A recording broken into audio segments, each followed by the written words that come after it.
Assalamualaikum warahmatullahi wabarakatuh. Ternak bebek petelur tanpa angon. Pastiin 3 langkah ini kalau mau sukses ternak bebek tanpa angon. Jika orang tua kita terdahulu tuh menggunakan sistem angon untuk bebek-bebek yang mereka ternakan, karena biasanya bebek-bebek itu sengaja dibawa ke sawah pagi-pagi nih, sekalian mereka berangkat kerja sebagai petani di sana. Lalu saat sore nih, senja hari, mereka pulang, bebek-bebek itu digiring lagi pulang. Itu kalau orang-orang tua kita zaman dulu tuh ya memang karena pergi pagi pulang sore, bebek itu selagi mereka bekerja di ladang, bebek itu ya nyari makan, nyari apa di sana. Jadi itu sebagai bonusan lah, bukan sebagai ya di samping dari hasil dari taninya. Tapi sekarang banyak pesawahan yang beralih fungsi jadi pemukiman, dan yang beternak bebek pun sudah bukan para petani sawah lagi.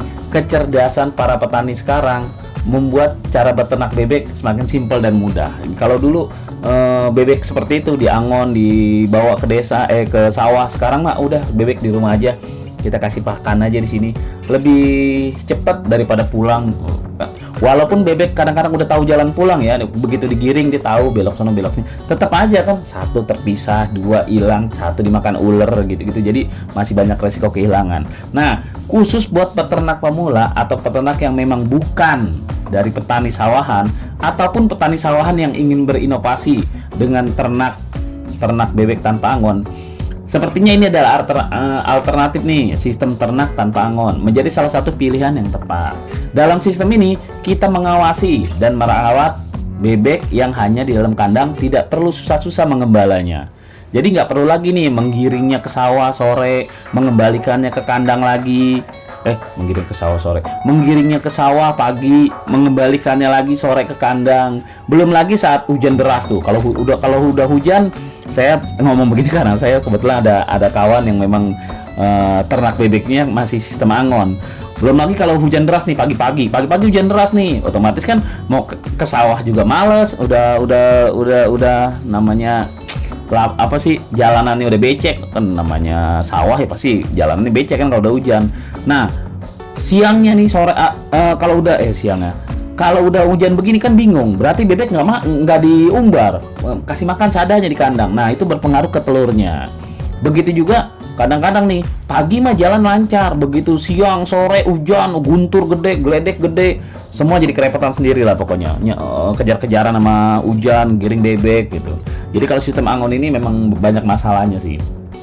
Kemudian bagaimana sih cara yang tepat untuk ternak bebek tanpa angon? Nah, ini yang kita mau bahas di sini. Yang pertama, siapin kandang. Karena kalau dilakukan di dalam kandang, maka hal yang pertama dilakukan adalah kita nih harus nyiapin bebek kandangnya dulu untuk bebek-bebek ini hidup. Untuk bebek-bebek ini setiap harinya 24 jam bebek dalam kandang, berarti kan kandangnya itu harus benar-benar nyaman.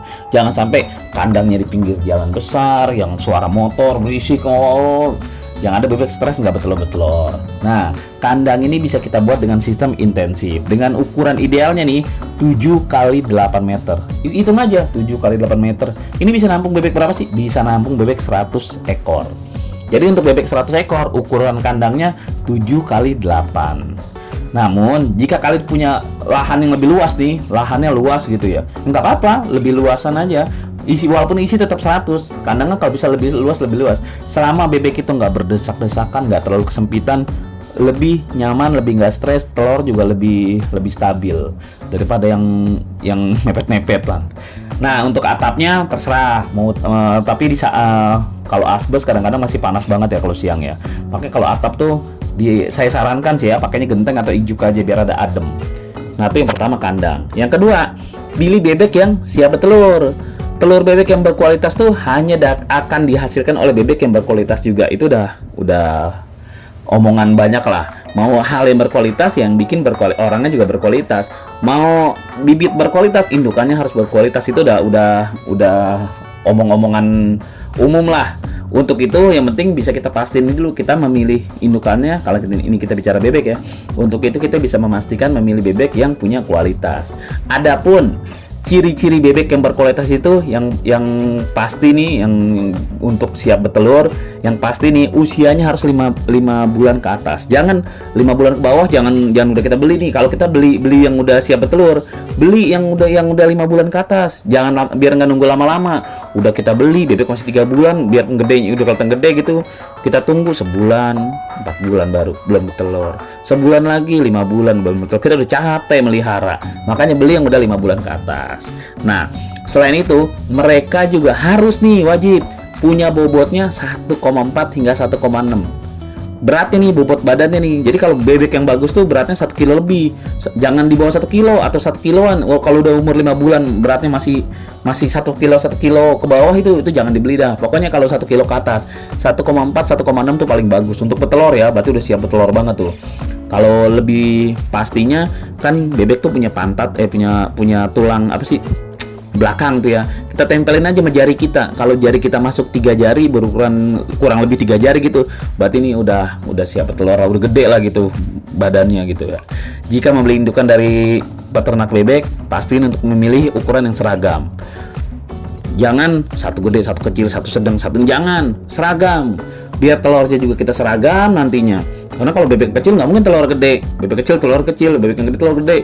Udah jadi telur kita gede kecil. Harga juga susah ntar orang beli. Diambil kadang-kadang diambil yang gede-gedenya aja, yang kecilnya disisihkan, bingung kita. Makanya supaya seragam semuanya, indukannya gedenya seragam, biar telurnya juga seragam, gitu. Nah, yang ketiga nih, kandang udah, bibitnya udah. Yang ketiga yang penting nih, memberi makan secara rutin. Kalau kita memelihara bebek sistem tanpa angon, mungkin jujur aja ya, bukan mungkin lagi, pasti kita akan merasa keberatan dalam memberi makan. Memberi makan itu nggak mudah. Kalau untuk pemula sih mungkin ribet ya, tapi kalau udah senior mah tahu, oh bebek ini begini, apalagi udah pengalaman.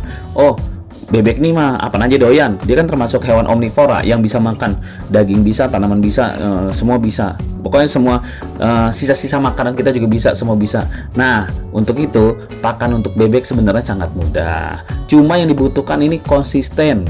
Kalau pakan mah omnivora dia, kita kalau di konten ini kan terbatas waktunya. Yang gampang mah nanya petani lain apa nih bebek tuh yang pasti bertelur pasti makannya apa aja sih, atau cek di konten lain saya ada yang lebih rinci membahas tentang pakan. Intinya makan ini nggak boleh telat.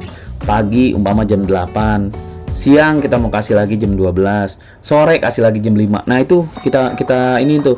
Cuma kalau saya pribadi dulu, saya itu kalau pagi itu saya kasih makan masih, kalau saya ternak pakai roti dulu, roti BS tuh saya kasih makan roti BS kalau pagi.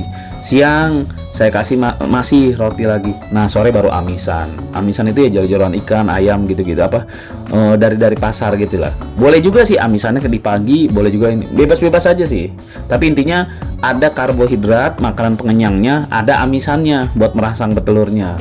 Ya gitu aja. Kalau untuk pakan lebih rincinya cek konten-konten saya yang lain yang lebih rinci membahas tentang pakan. Ini kita membahas 3 cara kalau nggak mau ngangon, 3 poin ini yang harus kita perhatikan. Ya pemirsa gitu aja. Itulah informasi bebek petelur tanpa angon.